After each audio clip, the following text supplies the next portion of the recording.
الحمد للہ وحدہ لا شریک لہ والصلاۃ والسلام علی من لا نبی بعدہ۔ پارہ نمبر 19۔ اللہ تعالیٰ نے قرآن کریم کو اکٹھا نازل نہیں فرمایا جیسے پہلی کتابیں تھیں، بلکہ تھوڑا تھوڑا کر کے اتارا، 23 سالوں میں مکمل کیا۔ اسے کہتے ہیں تدریجاً نازل کیا۔ تو اللہ تعالیٰ حکمت بیان فرمائی ہے، لنثبت بہ فؤادک ورتلناہ ترتیلا، کہ قرآن کریم تھوڑا تھوڑا کیوں اتارا ہے؟ اللہ اکبر۔ حفظ کرنا آسان ہے، سمجھنا آسان ہے، احکام کا ضبط کرنا آسان ہے، عمل کرنا آسان ہے۔ اللہ تعالیٰ فرماتا ہے کہ ہم نے تھوڑا تھوڑا اتارا ہے، ہم اس سے آپ کا دل پختہ کرتے ہیں، مضبوط کرتے ہیں، اور قرآن کریم کو ترتیل کے ساتھ آپ کے سامنے، تاکہ اس طرح ترتیل کے ساتھ آپ اس کو ادا کریں۔ تھوڑا تھوڑا دیا ہے، اس میں ذرا آسانی رہتی ہے۔ بیک وقت سارا اکٹھا دے دیں تو اس کو پڑھنے میں دقت پیش آتی ہے، عادی بنایا ہے۔ تو اللہ تعالیٰ نے حکمت بیان فرمائی ہے قرآن کریم کو تھوڑا تھوڑا نازل فرمانے کی۔ اللہ تعالیٰ نے فرمایا کہ دیکھو میرے پیغمبر یہ آپ سے مطالبہ کرتے ہیں، پہلے بھی قومیں پہلے قومیں بھی انبیاء علیہ السلام سے مطالبہ کرتی تھی، کوئی نئی بات تو ہے نہیں۔ اللہ تعالیٰ اپنے نبی کو تسلی عطا فرمائی ہے، وَلَا يَأْتُونَكَ بِمَثَلٍ إِلَّا جِئْنَاكَ بِالْحَقِّ وَأَحْسَنَ تَفْسِيرًا۔ میرے پیغمبر یہ آپ کے پاس کیا چیز لا سکتے ہیں؟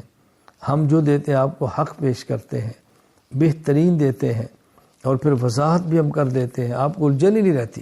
اللہ تعالیٰ اپنے پیغمبر پاک صلی اللہ علیہ وسلم کو تسلیاں بھی دیتے ہیں، دل بھی مضبوط فرماتے ہیں، خود حوصلہ بڑھاتے ہیں اپنے نبی کا۔ سب سے اہم یہ کہ اللہ تعالیٰ نے پارہ نمبر 19 میں سورۃ الفرقان کے آخر میں عباد الرحمن، جو اللہ کے بندے ہیں، اس کی صفات بیان کی ہے۔ اللہ کے بندے کون ہیں؟ وعباد الرحمن الذین یمشون علی الارض ہونا۔ نمبر 1، یہ وہ لوگ ہیں جو تواضع اختیار کرتے ہیں، عاجزی اختیار کرتے ہیں، اکڑتے نہیں ہیں۔ اور یہ وہ لوگ ہیں جاہلوں سے اعراض کرتے ہیں، جو جاہل ہیں، ضدی ہیں، ان سے بحثیں نہیں کرتے، بس ان سے علیحدگی اختیار کر لیتے ہیں۔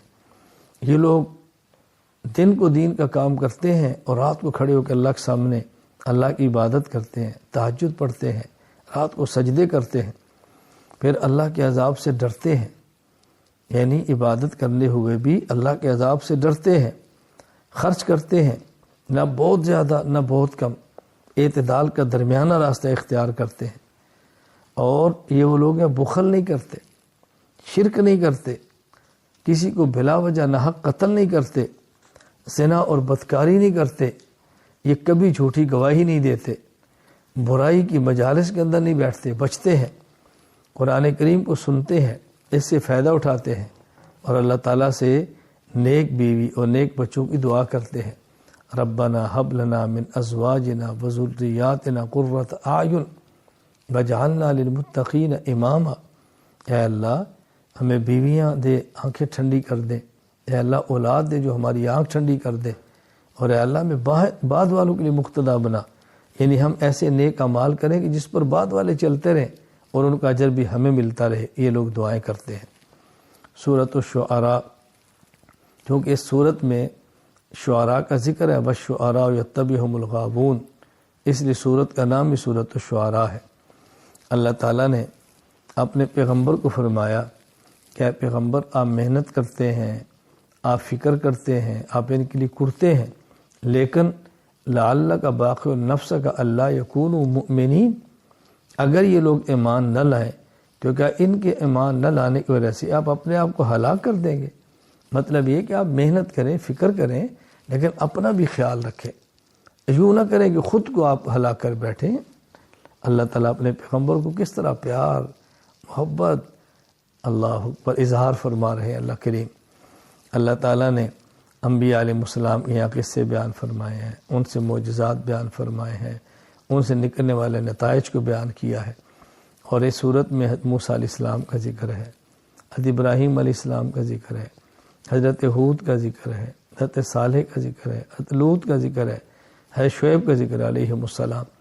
آخر میں اللہ تعالیٰ نے قرآن کریم کی حقانیت کو بیان فرمایا۔ کیسی پیاری بات فرمائی ہے، قرآن کریم کو نزل بہ الروح الامین، جبرائیل امین لے کر آئے، وَإِنَّ فِي زُبُرِ الْأَوَّلِينَ، اللہ اکبر، یہ قرآن ہے جس کا ذکر پہلی کتابوں کے اندر بھی ہے۔ رسول اکرم صلی اللہ علیہ وسلم کو اللہ فرماتے ہیں وَتَوَكَّلْ عَلَى الْعَزِيزِ الرَّحِيمِ الَّذِي يَرَاكَ حِينَ تَقُومُ وَتَقَلُّبَكَ فِي السَّاجِدِينَ، اے پیغمبر اس اللہ پر بھروسہ رکھیں، اللہ آپ کا چلنا پھرنا سجدے کرنا عبادات ہر چیز کو دیکھتے ہیں۔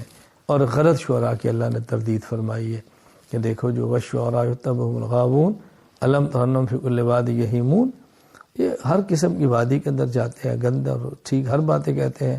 اللہ تعالیٰ نے شعر کو پسند نہیں فرمایا، وَمَا عَلَّمْنَاهُ الشِّعْرَ وَمَا يَنبَغِي لَهُ، پسند نہیں فرمایا۔ ہاں جو شخص ایمان لائے اور اس شاعری کے ذریعے اللہ کے دین کی مدد کرے تو کوئی حرج نہیں، جائز ہے۔ حضور اکرم صلی اللہ علیہ وسلم خود ممبر سے جاتے، حسان کو ممبر پر بٹھاتے اور پھر فرماتے کہ شاعری کرو، پھر ان کے لیے دعا بھی کرتے اللہ تمہاری مدد فرمائے۔ خیر، اچھے شعر کہنا دین کے لیے کہنا باعث اجر و ثواب ہے، اور وہ شاعری جس سے فحش اور بے حیائی پھیلے وہ باعث عذاب ہے، اس سے بچنا چاہیے۔ وآخر دعوانا ان الحمد للہ رب العالمین۔